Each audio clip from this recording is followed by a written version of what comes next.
everybody, and welcome to 10,000 and Below, a continuing series where I'm taking a look at all the games on Board Game Geek that are ranked at 10,000 or less and tell you what I think of them.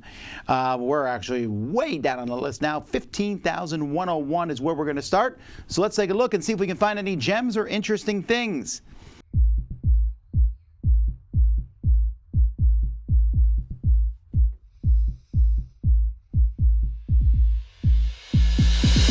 So first, we will start here with Zenix. We always take a look at the first one. And then The Great Game of Britain. This is from 1973 and has 154 ratings. And this Serrando game looks neat. And Last Mouse Lost. The first four, we're taking a look at all four of them. Zenix here. Now this one looks a little neat. This one here, it's an abstract strategy game from 2000 where you're going to build a long chain of connected pieces. From Gigamic, well, that makes sense. That's kind of a cool looking game. Looks a little one note, but I would at least give this one a whirl. The Great Game of Britain. Oh, also called The Great Game of Britain Steam Trains. 150 years. You're trying to visit different things and stop other people. Sounds very take-that-y. Huh. Oh, I like that back. The Great Game of Britain is unique. The Great Game of Britain is exciting. It's clever, educational, and is a good game. I love that last one. It's a good game. Okay, cool. Serrando. Well, this one looks really cool. The board, well, you know, kind of, oof. Very abstract game, obviously. So let's see if we can learn a bit more about it. It's made by the Serrando Games Company. You're trying to eliminate your opponents. Offense, defense, and sacrifice. Moons and planets. Well, now I'm curious. Why did this game... A game that looks beautiful in pictures, but less so. Slow and grueling. It's not as fun as circular chess. So people are saying the pieces are nice. It's like playing chess with 16 pawns and 16 bishops. Woo! Okay, yeah, I can see. All right. Last Mouse Lost. This is from 2014. Oh, I remember this. And you are pressing the mice down in the holes and you're... Okay. Yes. This device here is the game. This is a rubbery device. And this is literally a game that people played before where you can punch down any number of mice in a row. And if you punch down the last mouse, you lose. So it's one of those games. It is solvable. If you know what number and what row to do first, you can always win. I don't remember what that number is off the top of my head or anything about it, but that's the whole game. It is okay, but I don't know that I would buy it. All right, let's continue down here. Let's see what we can find. Here's a game called Bigfoot from 1977. Here's a game called Clickbait, which for some reason I just clicked. Seen It Simpsons Deluxe Edition has a lot of ratings. Postcard Cthulhu. Ooh, Bonsai. Sucking Vacuum. And this one's Diabolo. Not Diablo, but Diablo. Okay, let's look. Bigfoot.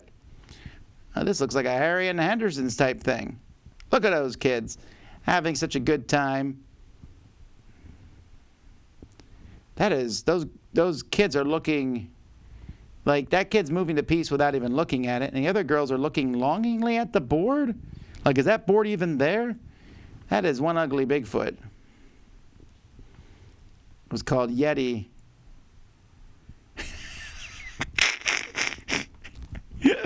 I love these. Make the kids, make those faces at the board. What? 1977. All right, Clickbait. You're turning over a product, you roll 5 dice, and then you got to write an advertisement. I do not like this style game. I do not like being restricted by these letters rolled. It just, fart, neutralizing flowers, zero gravity restaurant. Yeah, meh.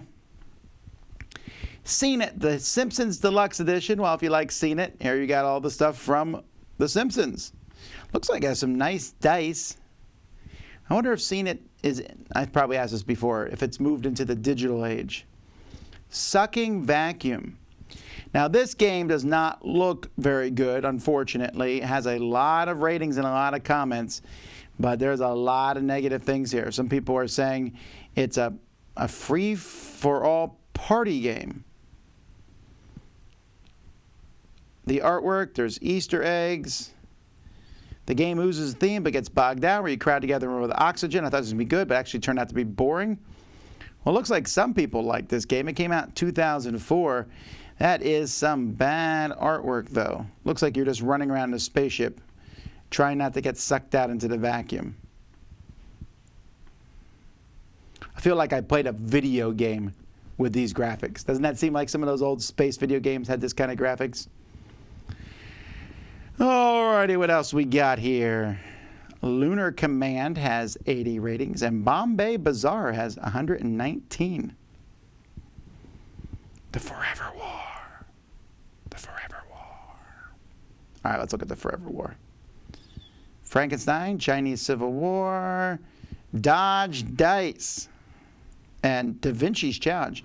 Da Vinci's Challenge shouldn't probably be this low, but all right, let's take a look here. Lunar Command. Oh, it's another. Man, it's one of these Lego games. I keep finding these Lego games. Is this a flicking game? It sure looks like they're throwing dice. I didn't know there was a flicking. Is it a dexterity Lego game? It says it's a deeply strategic game. Huh. There is not a lot of, there's no reviews on it that I can see that are in English. This may not have ever even come out in English. Reiner Knizia is one of the designers. Huh. Well, there you go. I know nothing. Bombay Bazaar, 119 ratings.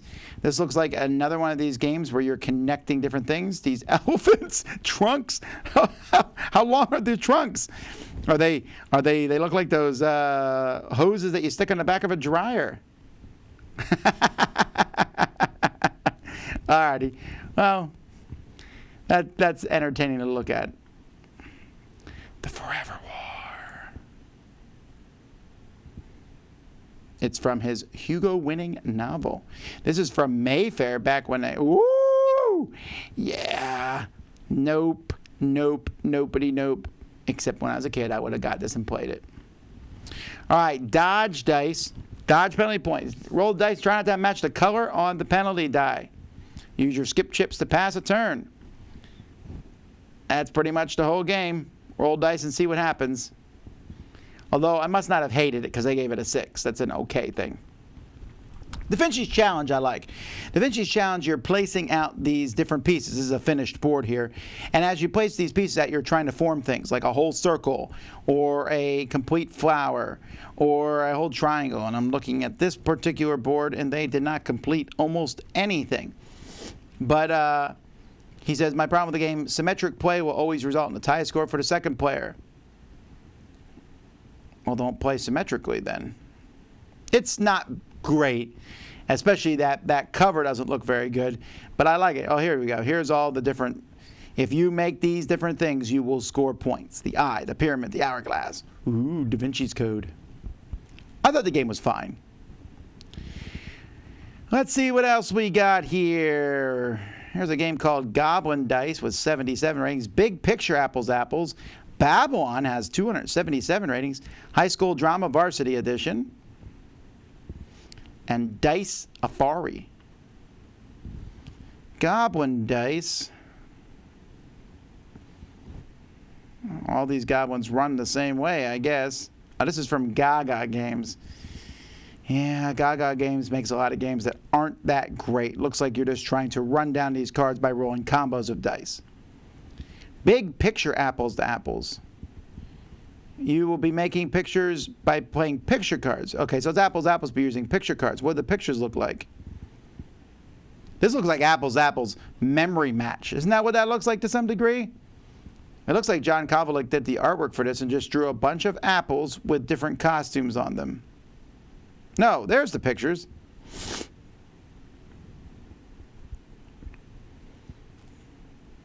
Well, it all depends on the picture that you play. Babylon. This is a Bruno Fedudi game. from Cocktail Games. Interesting. It's a brain teaser game. I like those pieces a lot. There's 12 sculptured stones, 4 colors. Interesting. And there's the rules, which aren't very long. So why is it ranked so low? Woo! Because it got very few big rankings. Got a lot of 4s and 5s. Fast and pretty, but very solvable. Oh, well. High School Drama. This is from Bojan Radakovic here, who was Will Wheaton's producer for a while. Catalyst Game Labs did this one. I played this one. It is an okay game. You are basically creating a high school team. Whatever this was, he used this game here, which was not a great game, and was able to get in with Will Wheaton and get his whole show done. So there's that. I thought the game was okay. You're connecting cards, so you have these cards with arrows, and you're starting clubs and things. It's okay, but it hasn't aged well at all. Dice Fari. We're going on a photo safari, and we need to take as many pictures as possible. And we're going to roll custom dice, but we have to make routes. It's been a long time since I played this one.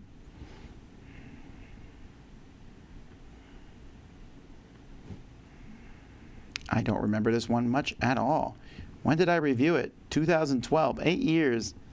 I guess my memory's going. But I gave it a 6, so I must have thought it was okay. Trivial Pursuit, Genus 3. What else we got here? I'm just looking at the names at this point. And there's a Samurai Jack game that came out a couple years ago. I remember that one. 7-card Samurai. I did not think much of that. I gave it a 4. And Apocalypse Universe Galactic Arena. I gave that a 5. Not a big fan of those. Caves and Claws. Alrighty, let's take a look here. Trivia Pursuit, Genus 3. Just another version of Trivia Pursuit. Lots of different categories. Today I have an example card. They do, but we can't read it, so we'll never know how bad of a player I am. Samurai Jack. This one I remember coming out. It came out from the op. I remember looking at the pieces. The pieces looked good. I wonder why this one never really took off. I know a lot of people like Samurai Jack. I meant to play this game and then never got around to it. Also, I meant to watch the cartoon. Never got around to that. 7-card Samurai. This is from Mind Twister. You are building, you draw 2 cards and play 2. I'll take that style game. That's right. This is not a good game. I was not impressed with the artwork, the card play, the components, nothing. Galactic Arena from 2014. I gave this one a 5 as you move the standees around. I remember this now. Yeah, it's kind of a combat style game where you have different actions on these different cards, but again, a very dated, bad-looking product. Caves and Claws. This has 116 ratings. Looks like you're putting down different tiles, trying to move through paths. Is that a hand with eyeballs on it? That is nasty, scary. This is Dr. Toy winner, a cooperative game. I quit. If that hand comes after you, it's getting you. That's bad artwork. Alrighty. Shopping list. Fun city game. I love the names of some of these. Golo. That's better than Yo. This one's called Hats Off. We got to take a look at that one. I feel like I've seen that game as a kid. Kitten Clash. And Lady Richmond. Ooh, G.I. Joe TCG. All right. Shopping list. This one's from Orchard Toys. I see. Okay, this is more, it looks more like of a toy than it is a game. Fill your trolley with all the different things. Remember the tiles other players rejected. Turn over cards, put it in your trolley. Or they mean tiles, not cards. So it's a member match style game. It's fun to fill your cart. Or trolley. Fun City. That is definitely Mad Magazine style artwork. I feel like I've seen this game before. 1987. Ooh. I don't know what that is, but I like it. It's the bank. Yeah, this looks like a game from that era where you just move around on the board, go down different rows. Yeah, it's probably not a very good game, but it looks fun. Golo. Golf dice. Ooh. I think I've played one of these, but that wasn't golf. I'm pretty sure. Oh, you can shake it in the store? Hats off. All right, we got to look at these pictures here. Here comes a catapult, and you're just trying to shoot hats and have them land in the spot. All right, that's really stupid, and I want a copy. And that guy's taking his hats off. Oh, that's hats off to Frank Kohner, America's biggest troublemaker. He looks like a troublemaker. When did this game come out again? 1968. All right. Kitten Clash. This is from Daily Magic Games. Huh. Weird. Daily Magic has made a lot of cool stuff, mostly the Valeria stuff. This looks like they made it for kids. Really short, a few video reviews of it, but and 103 ratings. I've not heard of this. Doesn't look that good, unfortunately. Lady Richmond, I gave this one a 5. This came out in 2016. My review of it was in 2017. And once again, I don't remember a thing about it.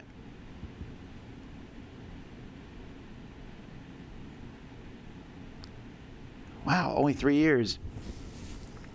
There's cheat tiles and stuff. It must have been too chaotic for me. G.I. Joe, the American hero, a TCG, which had I seen it, I would have gotten. Look at those guys.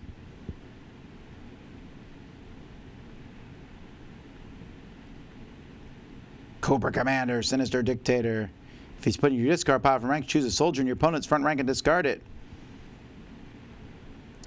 I don't know if I love the art on this, though. Man, I do love G.I. Joe.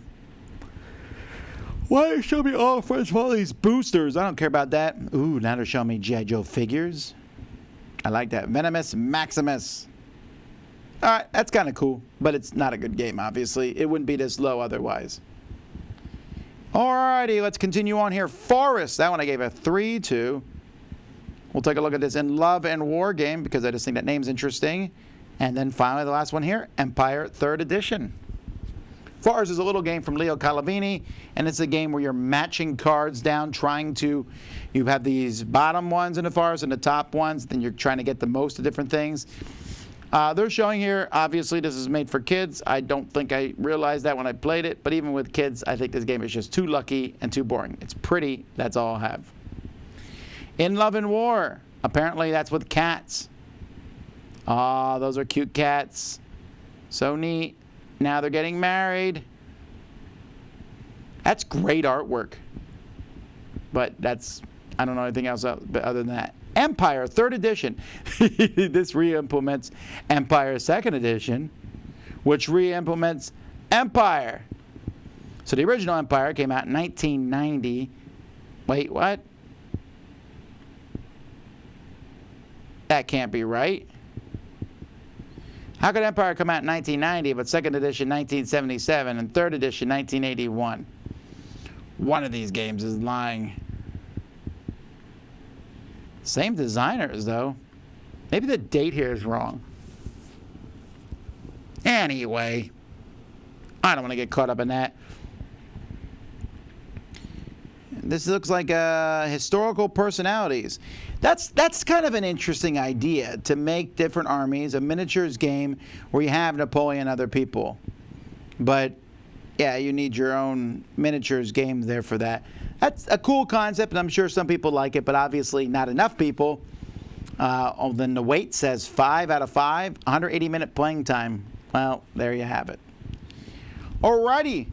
Well, no games in this particular batch that I think are worth getting, honestly. But we still got 30-some pages more to go. You never know what we'll find. I'll see you next time. Until then, I'm Tom Vassell, and you've been watching 10,000 and Below on the Dice Tower.